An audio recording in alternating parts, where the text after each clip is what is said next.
What's up? We're live. Lunch truck quotables.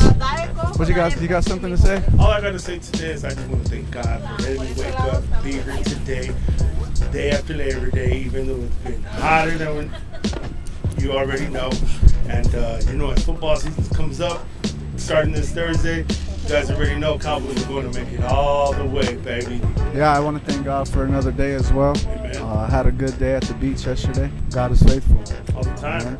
And God wants to use us to, just like John the Baptist, he prepared the way for Jesus. And he used to tell people that he's coming.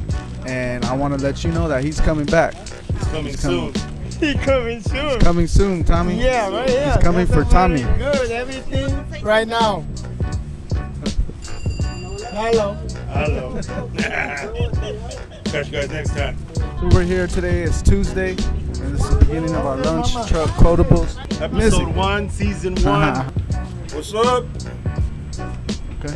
Free commercial. That's it for today. Today's Tuesday. We'll be back tomorrow. Un saludo a mi novia que ya está arriba haciendo comida, hombre. La ayer salió en el 34. ¿Cuándo?